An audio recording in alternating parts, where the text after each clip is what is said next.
아시겠습니다. 시장을 끌어내리는 게 그동안 잘 갔던 반도체다 그렇죠. 보니까 네. 고민이 가장 많은 시점이 아닌가 생각됩니다. 반도체 단일 종목 레버리지, 단일 종목 레버리지가 가져오는 피해가 얼마나 큰지도 지금 그대로 보여주고 있는 외국인 투자자 입장으로 보게 되면 이것도 갖고 있고 한국 것도 갖고 있다 보니까 한국 걸 필요 줄여야겠네. 없으니까. 예. 네. 그러면 이게 사이클이 끝인가?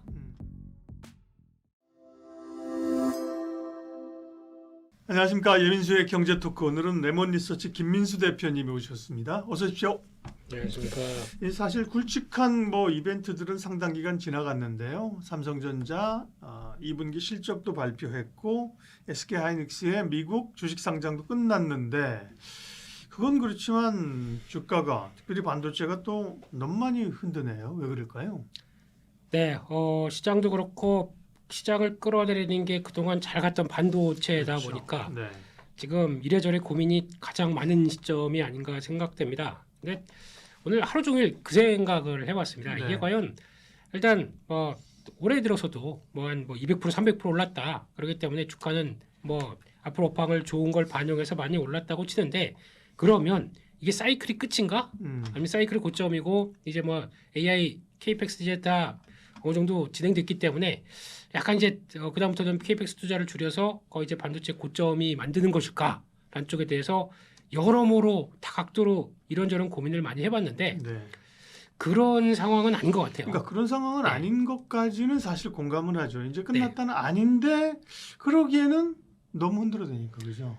오늘 아까 녹화일 네. 기준으로 예. 나온 기준으로 보게 되면 주봉, 월봉은 아직 살짝 버티고 있습니다만 네. 주봉 같은 경우 일봉, 주봉 다 깨졌습니다. 중요한 지지권이라고 하는 자리 쪽에서 급하게 밀리다 보니까 이 차트나 시세 나오는 거나 아니면 과격하게 매물이 나오는 걸 보게 되면 이거 업황 끝났나? 라고 고민을 할 수밖에 없는 시점까지 들어왔는데 네. 근데도 그럼에도 불구하고 솔직히 개인적으로는 그냥 수급에 따라서 수급이 꼬인 게 더 강화되다 보니까 거기서 나오는 게 가장 격렬하게 반응하는 자리라고 생각합니다.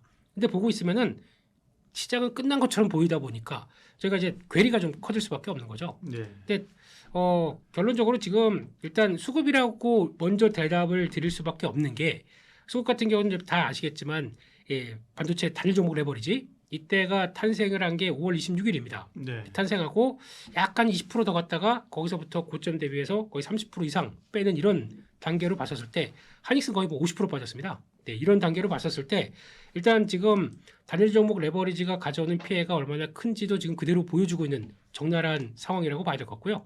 그 과정 쪽에서 지금까지 서킷 브레이커가 대한민국 역사상 13회가 펼쳐졌는데 그중에서 올해만 7번 나왔습니다. 네. 네. 그러니까. 그 중에서도 5번이 단일 종목 레버리지 나온 다음에 그 다음에 나왔습니다. 이 짧은 시간에 이렇게 강하게 들어온다는 얘기는 뭔가 수급이 재정상으로 메커니즘이 작동이 안 된다는 쪽으로 바라보는 게 맞지 않나 싶거든요. 그렇게 되면은 그게 이제 꼬이면서 그래도 격렬하게 매수가 들어오다가 이제 또 꼬여가기 시작하면서 그러면 다 아시는 것처럼 저희가 숏 간마라는 표현을 쓰지 않습니까? 그러면 숏 간마는 특징이 올라갈 때는 같이 매수가 들어오고 하락할 땐 또 가속화되면서 빼는데 거기다가 레버리지나 아니면 또 급격하게 레버리지 ETF가 또 자금이 유출되다 보니까 그게 나오는 과정 쪽에서 하락이 하락을 부르는 이런 과정이라고 봐야 될 수밖에 없고요. 그리고 또 하나는 또 저희가 그러면 지금까지는 코스닥은 벌써 신용이 저만큼 다 털려 있는 상황들인데 코스피는 또 그게 아니라 꽉 차 있는 상황 쪽에서 이번에 조금 좀 변수가 나왔던 게 예탁금이 한때는 130조, 140조까지 올라갔었습니다. 그러다 보니까 외국인들 팔아, 다 우리가 사줄게. 개인이 받았었는데. 그렇죠. 네. 그런 자신감이 이끌어지다가 지금은 오히려 110조 대까지 밀려 내려왔습니다. 그 107조네요 지금 보니까. 네. 그렇게 내려오게 되면은 그만큼 이제 강력한 이제 매수에 대한 자신감이 사라지면서 이게 또 신용 잔고는 이렇게 되면은 한 27조 가까이 되는 신용 잔고가 한 107조로 계산을 하게 되면 30%가 넘어갑니다. 신용잔고 비율이. 그러면은 목에 찬다는 얘기겠죠. 그러다 보니까 신용까지도 정리되는 과정들이 다 같이 결부되다 보니까 결국은 이게 어떻게 보면은 마음 턱 놓고 그리고 또 반도체는 불패라고 생각했던 저희들의 약간 좀 욕심 아니면 야망 이런 것들이 다 같이 한꺼번에 좀 꼬여가면서 나오는 변화가 아닐까 생각이 들고 있기 때문에 이럴 때는 솔직히 이제 나오는 수급만 가지고 본다 그러면 진짜 정신없고 짜증나고 답답하고 막 두근두근거리고 미치겠습니다. 그렇다고 하더라도 이게 결국에는 청산돼서 정리돼야 될 거라고 생각하게 되면 그게 어느 정도 자연스럽게 정리가 되든가 아니면 레버리지 ETF 관련된 쪽에서 정부가 이를 좀 손을 봐서 정책적으로 뭐 이제 또 레버리지 비율을 또 조정하는 좀 그렇긴 한데 아니면 또 거기서 나오는 또 이제 접근하는 제약 방식이죠. 뭐 예탁금을 올린다든가 뭐 이런 전문 투자자 중심으로만 간다든가 뭐 어떤 방안들이 좀 나오게 되면 그때부터는 조금 좀 쑥 꼬인 것들이 풀려갈 수 있는 단서가 되지 않나라고 생각하고 있는데 지금 바라보고 있는 이 현상은 미치겠습니다.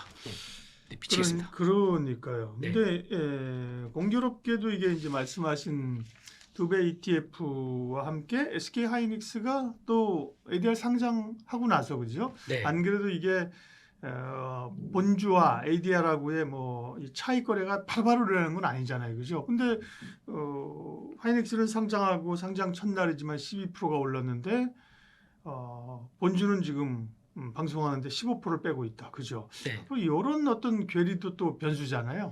네, 괴리가 벌어져도 더 많이 벌어지네요. 그러니까요. 근데 이게 그래서 결국엔 그렇게 많이 얘기하는 것 같습니다. 그러니까 외국인 투자자 입장으로 보게 되면 한국에서 뭐 환율 부담까지 않고 하이닉스를 본주를 사는 것보다 그냥 편하게 미국에 상장된 ADR을 사는 게 맞지 않느냐. 그러면 ADR에 대해서 수급은 높아지면서 주가에 대한 관심은 높아지고 그거를 갖고 있다는 입장으로 보게 되면 전환이 당장 안 되다 보니까 차라리 그냥 이건 갖고 있고 그러면 이것도 갖고 있고 한국 것도 갖고 있다 보니까 그렇죠. 한국 걸 그럴 필요 줄여야겠네. 없으니까. 예. 네. 그런 쪽에서 매도가 나와서 빠진다. 단기적으로는 그런 건 인정한다고 하더라도 결국에는 그러면 ADR이 인기가 많아서 그쪽으로 계속 또 올라간다라고 하게 되면 결국에는 그건 여기서 파생될 거 아니에요. 이 결국은 하이닉스가 한국에 있는 것과 ADR 미국에 있는 건 무슨 차이입니까? 거의 같은 몸이죠. 그런 쪽으로 보게 되면 이거는 결국에는 시간이 걸린다고 하더라도 괴리가 그냥 서서히 같이 트렌드는 맞춰가야 되는 게 아닐까 싶은데 그 초기에 나오는 이런 변동성 때문에 그리고 또 그 수급이 꼬인 것 때문에 이렇게 격렬하게 나온다.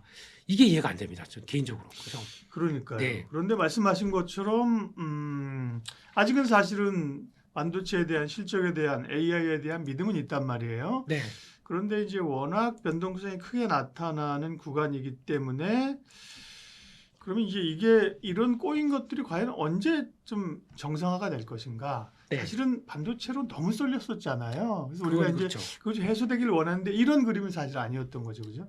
그렇죠. 근데 네. 이런 그림으로 나올 수밖에 없는 게 이 음. 꼬인 수급이 그렇게 얘기를 할 수밖에 없고 그러면 반대적으로 그러면 이제 레버리지 관련된 ETF를 단일 종목 ETF를 많이 샀다가 이게 이제 안 되겠다 시장이 좀 바뀌었다고 생각해서 이제 정리가 되는 과정으로 나오게 되면 거기서 파생돼서 같이 연결되는 숏 감마 같은 경우는 반대로 끌고 내려올 수밖에 없기 때문에 이게 결국에는 다시 코를 끌고 다시 연결돼서 다 같이 밀려가는 그런 침몰 현상들이 지금 나오고 있다는 게 그게 가장 큰 단점이가 아닐까 생각되고 있고 이럴 때는 제일 좋은 거는 그러면 단기간에 고점에서 많이 밀렸다. 가격 메리트가 충분히 나온다. 그러면 적정한 자리 쪽에서 이제 저가 매수가 강하게 들어와서 이를 방어를 해줄 수 있어야 되는데 그게 또 하나가 이제 예탁금 같은 관련된 쪽들이나 아니면 또 직접적으로 그러면 이건 저가의 기회다. 매수세의 기회다라고 해서 거기서 이제 뭐 또 다른 그냥 일반적인 ETF도 있죠. 그 레버리지 말고 그러니까 뭐 탑2 플러스 네, ETF라든가 반도체 ETF, 예. 아니면 코덱스 관련된 또 ETF들도 여러 가지 많다 보니까 테크 쪽과 관련된 쪽도 많다 보니까 여기서 그러면 이번이 기회인 것 같아. 그래서 그런 쪽으로 또 자금들이 네. 들어와서 이거를 좀 방어되기 시작한다 그러면 또 자연스럽게 이를 소화해낼 수는 있겠는데 이게 자연스럽다는 표현이 되게 어려운 상황들이죠. 지금 너무 이제 쏟아지는 거죠, 그죠? 수급이 일시에 꼬여버려가지고 그죠? 네. 그렇습니다. 그러면 그게, 이제 예. 설정할 수 있는 가격들은 예를 들면 네. 예를 들면 사시고 싶은 분도 있고 그죠? 네. 팔고 있는 분도 버티는 구간이 있는데 또 증권사의 목표치들은 꽤 높습니다만 삼성전자나 하이닉스를 대략 한 뭐 이 정도는 막아주지 않냐, 이 정도에서는 접근해 볼 만하지 않느냐, 가격대를 한번 잡아볼 수 있을까요? 삼성전자 벌써 25만 원, 네. 하이닉스는 180만 원까지 내려왔어요. 네. 일단 지금 느껴지는 게 삼성전자도 그렇고 하이닉스도 그렇고 올해 나올 예상 실적 대비해서 지금 나오는 주가다. 그러면은 더 싸졌습니다.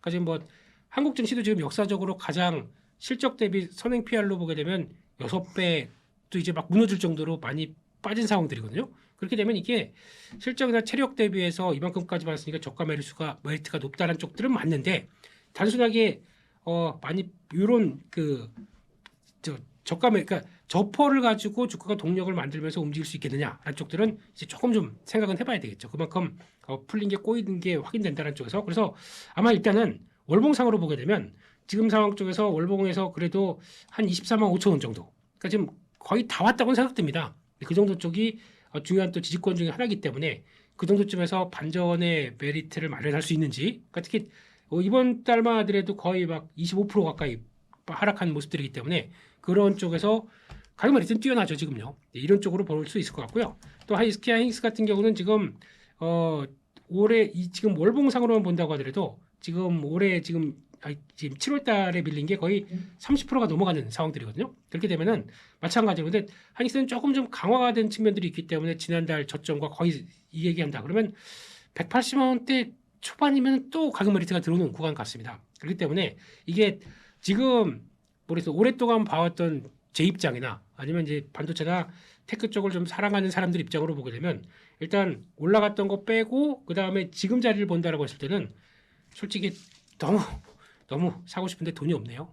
다 들어가 있어서요. 그래서 이런 관점으로 봤을 때는 일단 여기서 가격이 더 중요한 게 아니라 가격은 어느 정도 얼마큼 그렇죠. 왔다고 생각됩니다. 네. 네, 그만큼 심리나 이제 센치 이런 게 그죠? 네. 그렇죠. 그게 얼만큼 보강돼서 근데 여기서 일단은 아무리 좋은 뉴스가 나온다고 하더라도 당장 돌리기는 좀 어렵지 않을까 싶습니다. 그거를 원래 수급이 무너진 상황 쪽에서의 변화다 보니까 그게 어느 정도 보강되고 특히 그런 게 좀 빨리 나왔으면 좋겠습니다. 정부 쪽에서 발빠르게 보니까 또 비공식 또 금융 CEO들과 면담하고 그걸 통해서 이제 레버리지에 대한 어떤 개혁 방안, 정책적인 보완 방안이 나오기 시작하게 되면 그때부터는 조금 더 어떤 자리를 좀 만들고 움직일 수 있는 변화가 나오지 않을까 싶은데 네. 그것도 하나의 또 센티적인 측면 쪽에서는 중요하겠죠.